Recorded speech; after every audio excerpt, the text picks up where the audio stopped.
Etiquette is a ceremonial code of polite life. तो आज इसी टॉपिक पे बात करने हम अपने एक्सपर्ट्स को बुला रहे हैं. So let's welcome Mr. Shyam Sundar Pathak. He is a writer, poet, motivational speaker, and the Assistant Commissioner, State Tax, UP. Let's welcome Shyam sir to our show. Welcome, sir. Welcome, sir. Please have a seat. Let's also welcome Reverend Father Sebastian Kolithanam. He is a counselor of St. Joseph's School, Noida. He is a founding principal, Jesus and Mary Convent School, Noida, and St. Michael's School, Mathura. He is the counselor of KNEUS and the coordinator Lawyers Forum, UP. Let's welcome sir to our show. Welcome, sir. Welcome, sir. Please have a seat. तो friends, आज का हमारा topic है good manners and etiquette. तो इस topic पर बात करने से पहले देख लेते हैं एक short film.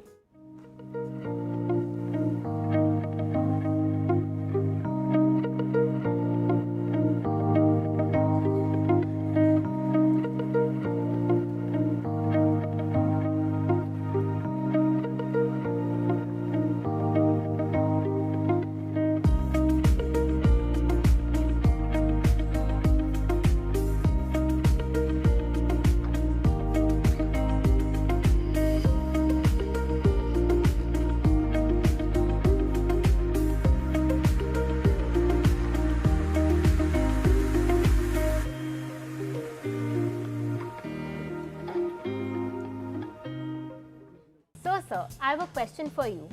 How do children handle disagreements with their classmates or friends politely? सबसे पहले आपको ये जानना ज़रूरी है कि हमारे जो साथी हैं, आपको उन्हीं के साथ क्लास में पढ़ना है.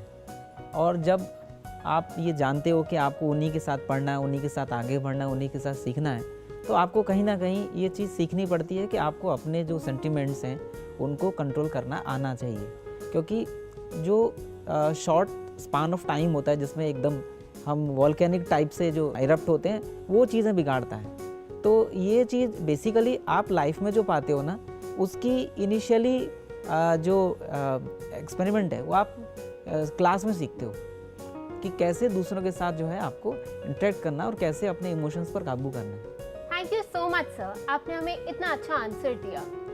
फ्रेंड्स, आज हमारे शो में हमारे साथ जुड़े हैं सेंट जोसेफ स्कूल नोएडा के स्टूडेंट्स और वो हमारे एक्सपर्ट से कुछ क्वेश्चंस पूछेंगे. मेरा क्वेश्चन पाठक सर से है. What are manners and etiquettes and who made them? हमें ये पहले समझना पड़ेगा कि मैनर और एटिकेट है क्या. एटिकेट एक कोड ऑफ कंडक्ट है या सेट ऑफ रूल्स है जो सोसाइटल में पाए जाते हैं जिसके द्वारा आप एक अच्छा बिहेव करते हो. एक तरीके का स्ट्रक्चर है जिसके अंतर्गत एक अच्छा बिहेव किया जाता है. जबकि मैनर जो है वो रिफ्लेक्शन है आपके एटीट्यूड का, और इन दोनों का जो कॉम्बिनेशन है वो आपको सक्सेसफुल बनाता है. एक बहुत फेमस राइटर हुए हैं डेल कार्नेगी, वो अपनी बुक में लिखते हैं, उन्होंने एक बुक लिखी है हाउ टू इन्फ्लुएंस पीपल. उसमें वो लिखते हैं कि आप जो सक्सेस पाते हो उसमें 85% रोल जो है वो आपके मैनर और एटिकेट का होता है, आपके बिहेवियर का होता है, और केवल 15% आपके नॉलेज पार्ट का होता है. और हैरानी की बात यह है कि जितने भी कॉलेजेस, स्कूल, यूनिवर्सिटीज़ खुले हुए हैं वो केवल वो 15% जो नॉलेज वाला पार्ट है उसको जो है वो प्रोवाइड करते हैं. हमको ये सीखना पड़ेगा कि लाइफ में हम जो भी सक्सेस पाते हैं उसमें बहुत बड़ा मेजर रोल हमारे मैनर और एटिकेट्स का होता है. इसलिए सबसे ज़्यादा फोकस हमको मैनर और एटिकेट पर, अपने बिहेवियर पर करना चाहिए. और रही बात इसकी कि इसको बनाया किसने, तो ऑब्वियसली बात है कि इसको हमारे ही समाज ने, हमारी सोसाइटी ने बनाया ताकि एक नॉर्म्स बनाया जा सके जिसमें ये तय हो सके कि ये व्यक्ति अच्छा है, इसका बिहेवियर अच्छा है या इसका बिहेवियर खराब है. फ्रेंड्स, आप अपना अगला क्वेश्चन पूछ सकते हैं. My question is to father. Father, my question is, what is the importance of manners in a student's life and what are the additional benefits it can lead to? As a student, the manners and etiquette have an important role to play in our life. The very structure of education is to bring qualitative change in our behavior pattern, that is our manner, the manner how we need to behave in a society, how polite we need to be, how gentle we need to be. All this manner will tell us. And the society has emerged with certain rules, like schools have rules and regulations.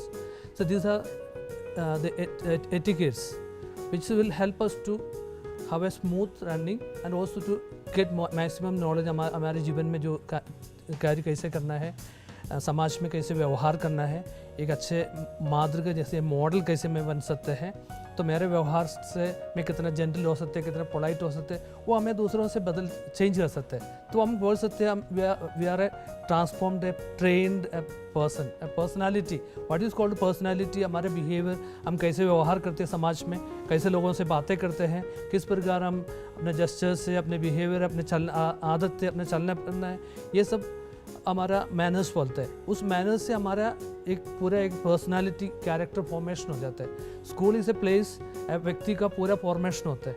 जब हम एक perfect model हो जाता है तो लोग हमें appreciate करेंगे, हमें देख के लोग ऐसा अनुकरण करना शुरू करते हैं। इसलिए विद्यार्थी के जीवन में ये सबसे ज़रूरी है, जब वही आपका शिष्य है।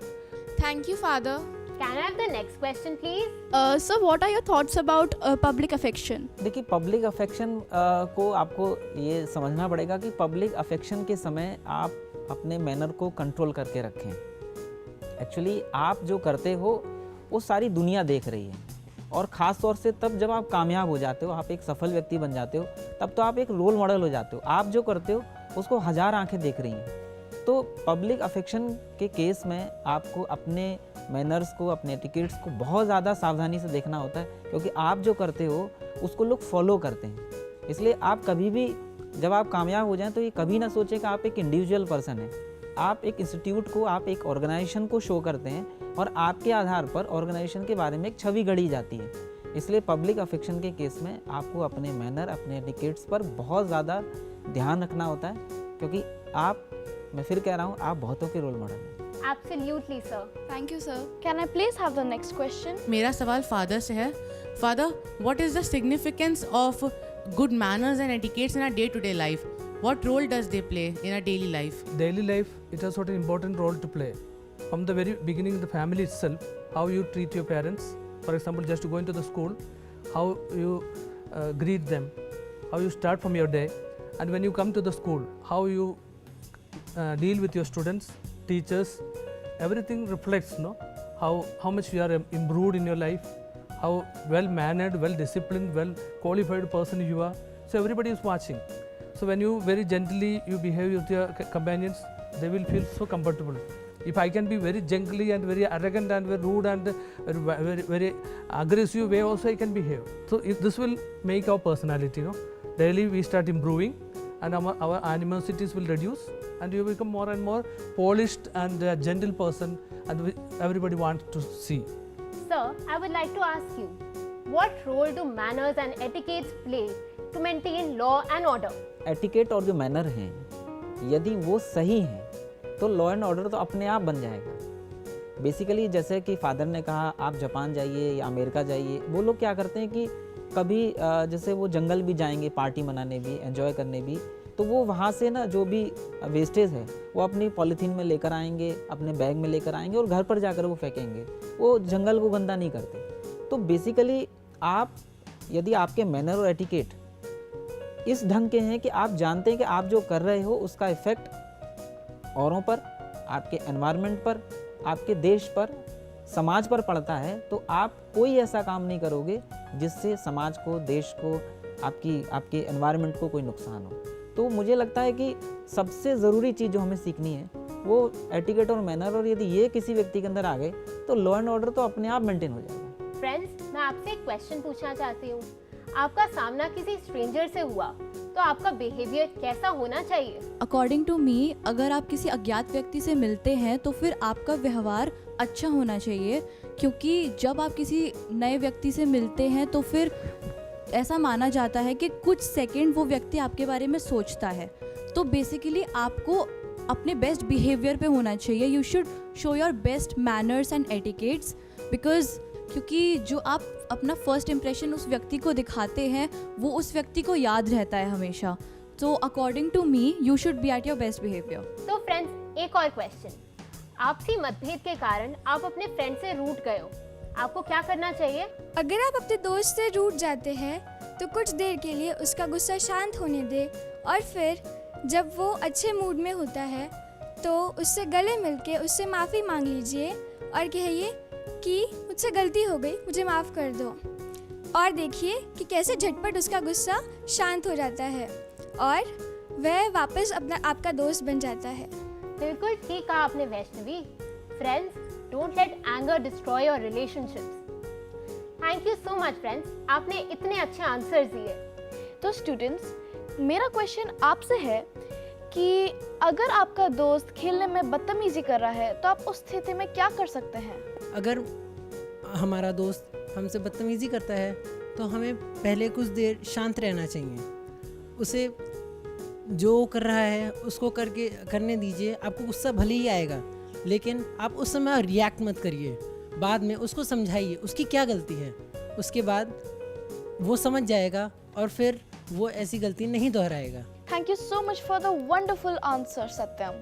फ्रेंड्स, आप हमारे एक्सपर्ट से अपना अगला क्वेश्चन पूछ सकते हैं। Why are manners dying and why being rude and mean is appreciated and liked by people in our society? Why is it becoming a trend nowadays? एक बार क्या हुआ कि एक जनरली हमारे घरों में बागवानी करते हैं, तो एक पिता थे, उनके पास एक अच्छा खासा बागवानी थी। तो उनको 7-8 दिन के लिए बाहर जाना था। तो उन्होंने अपने 4 साल के बेटे को बुलाया और बेटे से कहा कि बेटा मैं ना 7-8 दिन के लिए बाहर जा रहा हूँ, आप इसमें पानी लगाते रहना। तो बेटा बोला कि पापा प्रॉमिस, मैं पानी लगाता रहूँगा। उसके बाद क्या हुआ कि जब वो 7-8 दिन में लौट के आए तो देखा सारे पेड़ जो हैं वो सूख चुके हैं। तो पापा ने उसको बुलाया और बेटे से पूछा, बेटा एक बात बताओ, क्या आपने पानी नहीं लगाया था क्या? तो बेटे ने कहा, पापा मैंने तो प्रॉपर पानी लगाया था। तो चूँकि पापा अनुभवी थे, वो समझ गए इसका मतलब कि इसने पानी गलत तरीके से लगाया। तो उसने फादर ने पूछा कि आपने पानी कैसे लगाया? तो उसने बताया कि मैंने पत्तियों पर और फूलों पर पानी लगाया। तो पापा ने कहा कि बेटा यही आपने गलती कर दी, आपको जो पानी लगाना था ना वो जड़ों में लगाना था, ना कि फूलों पर, पत्तियों पर। बेसिकली गलती क्या हो रही है? गलती सिर्फ ये हो रही है कि इनिशियल लेवल पर हम बच्चों को छूट दे देते हैं कि वो कुछ भी करें। वो एक टॉफ़ी मांगते हैं, हम 4 ला कर देते हैं। हम उनकी छोटी छोटी मतलब जो जिससे वो खुश हो जाते हैं उसको पूर्ति करते हैं। वो एक चीज़ मांगते हैं, हम 4 ला कर देते हैं। हम ही उनको फिर धीरे धीरे करके जिद्दी बनाते हैं, बिगाड़ते हैं। वो कोई भी ऐसे काम करता है तो हम खुश होते हैं कि देखो वो कितनी अच्छी वो कर रहा है, एक्टिंग कर रहा है। धीरे धीरे करके वही उसका स्वभाव बन जाता है। तो मैं इस बात को दोहराना चाहूँगा कि हमको इनिशियल लेवल पर ही, बिल्कुल रूट लेवल पर हमको बच्चों के एटिकेट और मैनर पर ध्यान देना पड़ेगा। और किसी भी ऐसे मैनर या एटिकेट से जिससे सामने वाले को दिक्कत हो रही है और वो बच्चा एक बैड मैनर वाले बच्चे में कन्वर्ट हो रहा है, हमको स्ट्रिक्टली उसके साथ एक बिहेव करना पड़ेगा। क्योंकि यदि किसी पत्थर को आप मूर्ति बनाना चाहते हो तो पुचकारने से मूर्ति नहीं बनेगी, बल्कि उसको खोटने से मूर्ति बनेगी। बच्चे भी उस पत्थर की तरह हैं जिनमें से यदि आप चाहते हो कि एक बहुत सुंदर मूर्ति बने, तो हमको as a parents, as a teacher, as a mentor हमको कोशिश करना होगा कि हम उनको सिखाएं कि बेटा बैड मैनर और जो बैड एटिकेट्स हैं उनसे आपको दूर रहना। और यदि वो ऐसा कोई भी बिहेव करते हैं तो हम उनको समझाएं, पहले तो समझाएं प्यार से, और यदि वो नहीं मानते तो कुछ ना कुछ ऐसा ज़रूर उसको पनिश करें ताकि उसको समझ आए कि यदि आज पनिश नहीं हुए तो कल को आप बहुत बड़ा punishment झेलेंगे। Rightly said, sir. Father, would you like to add something to it? Yes, I also start with a beautiful story. Once a sadhu asked the students, you take some potatoes and उसमें लिखो आप कितने लोगों से गुस्सा में है, कितने लोगों से आपको प्रॉब्लम्स है। उनका सब नाम लिख के एक पन्ने में उसको लेके आना। कुछ बच्चों के पास 1 और 2 पोटैटोस था, कुछ लोगों के पास 5, 10, 15, 20 भी है। तो ये सब लेके आया। तो उसके बाद उन्होंने बोला ये आपको 3 दिन के लिए ये हमेशा आपके साथ लेके घूमना है। तो बच्चे से ये बहुत परेशान हो गया। किसी को बहुत बड़ा भारी वाला बैग है, किसी के पास 15 है, 20 है, किसी के पास 2-3 है। तो कुछ समय के बाद आलू सड़ना शुरू किया, उसका भी बदबू हो गया। संत ने बोला तो उसको 3 दिन 4 दिन लेके घूमना भी है। तो बाद में वो आप 3 दिन के बाद वो तो मच डिफिकल्टी वो लेके आया। तो कैसे रहा पूछा, ये बहुत बुरा बात है, हमें ऐसा करना नहीं चाहते थे।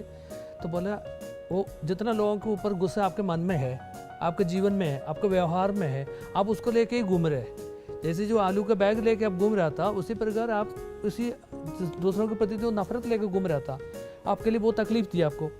तो पूरे जीवन में, हमारे आगे के जीवन में भी हमें बहुत तकलीफ देते हैं। तो इसलिए ये सब अब जब हम छोड़ेंगे, ये सब हम निकालेंगे, तो हमारा जीवन थोड़ा सा सुंदर हो जाता है, सरल हो जाता है। इसकी शुरुआत हमें घर से शुरू होना है। आध्यात्मिकता से, अच्छे आदत से, स्पिरिचुअलिटी से, उसी से हम इसी प्रकार की जो दूसरों के प्रति हमारे मन में देशभाव रखना, ये रहना रखना, ये सब हटाना शुरू करें, हम धीरे धीरे एक अच्छे पौधे के जैसे जिन्होंने कहा हमारा रूट सही हो जाएंगे। वो हमारा रूट्स है, हमारा विश्वास, हमारे संस्कृति, हमें किस प्रकार के व्यवहार करना है, ये हम रूट्स हमारा बनाना शुरू हो जाते हैं। धीरे धीरे हम एक अच्छे पेड़ के रूप में बढ़ते जाते हैं। Thank you so much, sir. Thank you, Father, for the amazing answer. Friends, etiquette is all about showing respect, kindness, and consideration for others. With good manners, children can create a positive, healthy, harmonious school environment. Thank you so much, Father. Thank you, sir, for coming to our show. आपने हमें और हमारे viewers को इतनी अच्छी information दी, इतनी important बातें बताई। So thank you very much. Thank you. एक छोटी सी शेर के साथ अपनी बात को समाप्त करूंगा। खुशगवार महक, सुर्ख रंगत, पंखुड़ियों की नज़ाकत, जब सारी चीज़ मिलती हैं तब बुला बनता है। Thank you. Thank you so much. Thank you so much, sir and father. Thank you so much, students, for coming to our show. आपने हमारे एक्सपर्ट से इतने अच्छे क्वेश्चंस पूछे, इतना एंथुसियाज्म दिखाया। Thank you so much.